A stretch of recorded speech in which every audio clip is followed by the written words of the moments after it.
There is not a square inch of the whole domain of our human existence over which Christ, who is sovereign over all, does not cry, mine.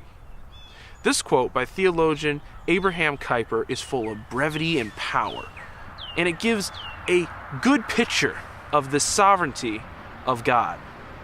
The sovereignty of God is a concept that is literally beyond human understanding, but it doesn't mean we shouldn't gain a basic understanding of the subject. The aforementioned quote highlights the importance and prevalence of the sovereignty of God and how it affects every inch of existence.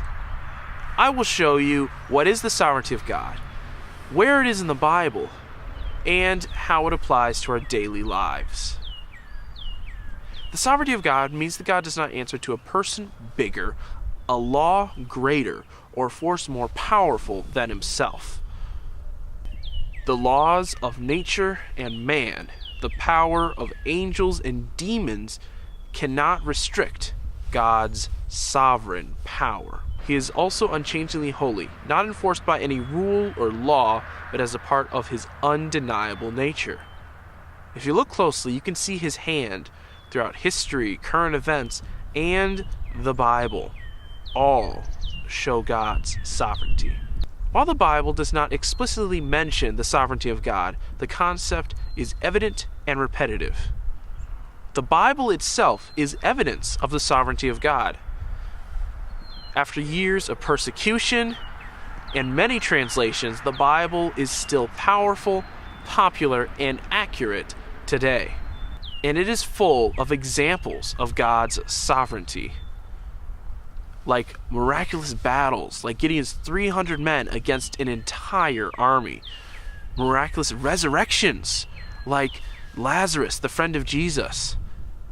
Even the death and resurrection of Jesus Christ is evidence of God's sovereignty and power, was made possible by his power and wisdom. The most iconic and vivid example of the sovereignty of God is definitely the Red Sea crossing. Imagine walking on dry land with a 200-foot wall of water on each side. The true power of this miracle is revealed when God swallows up the Egyptian pursuers into the depths of the Red Sea. This miracle is evidence of God's power over nature and his ability to keep his promises.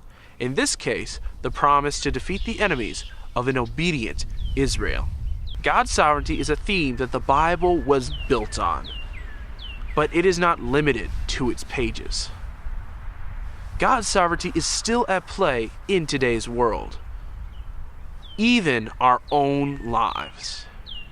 A man's steps are from the Lord. How then can man understand his way?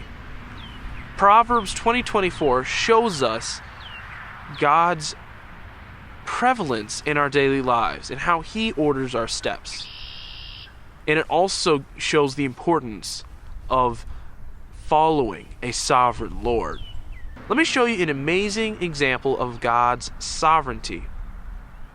Even the things that we perceive as random are under God's sovereign control. In Proverbs 16:33, it says, "The lot is cast in the lap, but every decision is from the Lord." This verse shows us that even the most random activity or event is dictated by God's will. Romans 8:28 says, "And we know for those who love God, all things work together for good, for those who are called according to his purpose." Okay, the message of this verse is, love God, pursue his purpose, and all your mistakes and hardships will result in good. And this promise is backed by a sovereign Lord waiting for you to accept it. The events of our lives, the pages of the Bible, and the sheer power of God highlight, but only give us a small picture of the sovereignty of God, a concept that is beyond our understanding. So then why understand it? Well, one thing we can definitely understand is that God has the power to save your life and change your heart. And I pray that right here, right now, Christ, who is sovereign over all, speaks to your heart and says, mine.